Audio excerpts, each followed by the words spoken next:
Alright, welcome back to the Real World Garage. We're back on the Mercury, and I'm going to talk to you today a little bit about the POR-15 product.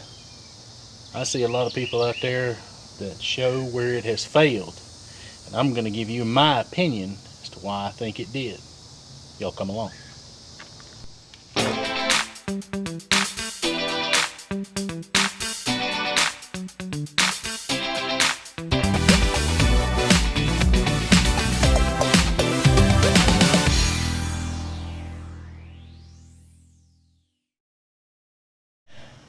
Alright, well, we've got the pour patch all daubed up, trying to get that side finished sealed up.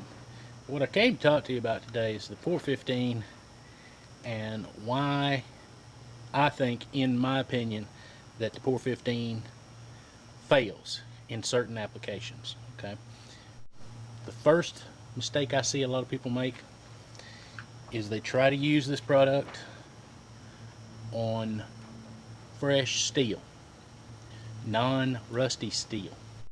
I've seen the prep kit. I understand what it does. It's got a degreaser, it's got a self etcher to give the POR-15 something to bite into, and I've also seen it used over metal that had been rusty and that somebody ground it down smooth, then tried to use the prep kit. Why that causes it to fail chemically, I cannot tell you. Guys, it's hot out here today. Throw up here over on this side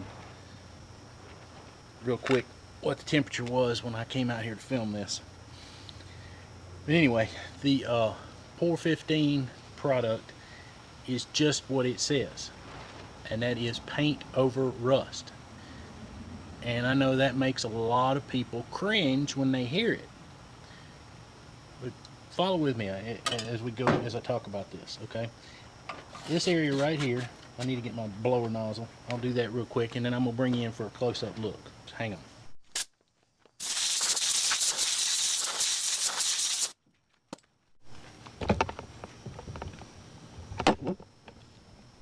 Alright, you can see right here the difference between, this is the fresh metal where I had to grind down where this piece here was flapped over, and this edge, so I took it, went ahead and ground it off so I would have a nice area to fab back to. And I'm going to have to grind this back down again. I don't have the luxury of having my vehicle inside, and I've got this tent up, but it doesn't really help a whole lot. But all this metal in here looked like this and worse. It was pitted, okay, but it had a nice surface coat of rust on it. I took and cleaned it and got the flaky, dusty surface rust off, but you still had that iron oxide, which is, it's part of the metal, okay, and it's attached, and it's not coming off unless you grind it off. Okay, so once I got the area cleaned, I didn't do a whole lot of scraping. I did a little light wire brushing, but I left that iron oxide coating, and I came in with my POR-15 and I laid it down on there, and the POR-15 locks on to that rusted surface really well, okay, and it encapsulates it, and it can't get any moisture on it ever again. Okay, so if you can stop the moisture from getting to that metal, it's not going to continue to rust. The water will bead up and run right off the top of it. I've been out here after it had rained and saw it, and the water just beads up and runs right off. This section right here, like I said, was shiny metal at one time, and I would never in a million years attempt to put POR-15 over shiny metal. But it's amazing to me how well it sticks to this cap. Okay, you can take your pocket knife and try to scrape it off and it won't come off. And like I said, I don't understand exactly the chemical process of why trying to coat POR-15 over freshly ground metal seems to fail. But I've been using this product for over 20 years. Off and on for, like I said, over 20 years. If you take and do like I said and clean the loose scaly rust off, and in particularly in an area like this where it can't be seen, this is going to be closed up and will never be seen with eyes ever again.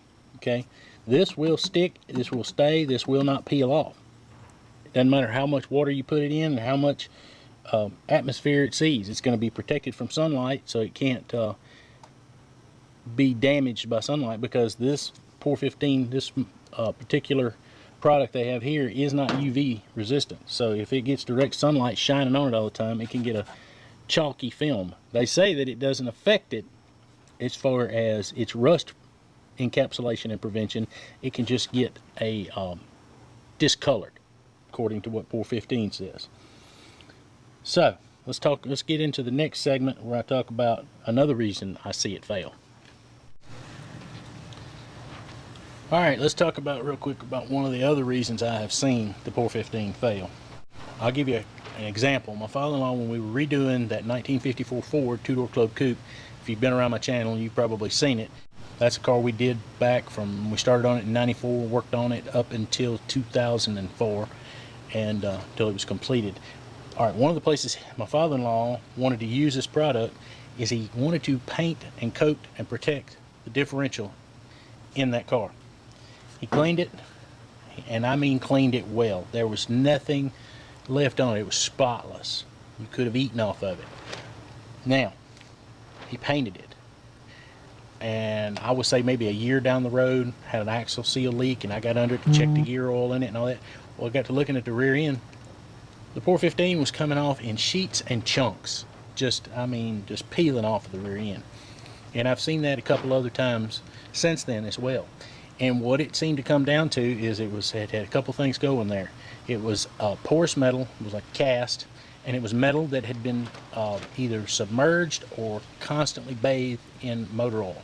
While they had been cleaned and while it looked perfectly ready and for application, it was not. Okay, so what I have seen done and talked to a couple different body shop guys, and what they recommended to do, because they've had issues with automotive paint not sticking to such as that. You have to be very careful when you do it, but it's to take a torch, and particularly with sheet metal you have to be careful doing it because you'll warp it and it'll be ruined. But you can take a torch and run the area and heat the area up really good, and you actually burn the oil and extract the oil out of the metal, and the torch will take and burn it up and it'll go away.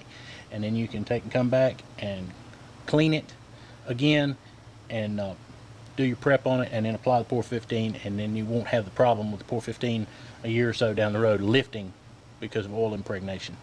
Again, guys, I can't tell you the chemical reason why this stuff lifts sometimes, but primarily it's when I have seen it used on when somebody has taken the trouble to go in and really grind away and getting rid of all of the rust and using the complete prep kit. I'm guilty. I'll tell you this right now, I don't always follow, and probably have never followed 100% what they say do as far as the prep kit. I learned how to use that product from a body man who's probably forgot about more cars that he's built than I've built. So the way I've always used it is I go in and I clean the scaly loose rust off, wipe the area down good with either some acetone or some lacquer thinner, make sure that there's no grease, oil, or anything on it, get it dry, and then apply it right over this kind of a rusty oxide that the metal has developed from being wet. This right here, there's no real flaky metal. POR-15 will stick to that. Okay. Hopefully here in the very near future, my schedule is going to be getting back to normal, and I'll be able to get back on this Mercury Comet. I've got floorboards that I really want to get welded in this thing. As of last night, I saw that I had 737 subscribers. I know you're all here for different reasons, and I appreciate each and every one of you. If you haven't subscribed and you have watched some of my videos, go down there and hit the subscribe button. It costs you absolutely zero. Again, thanks for watching, coming to the Real World Garage. And until next video, you can see another one of mine coming on screen right now.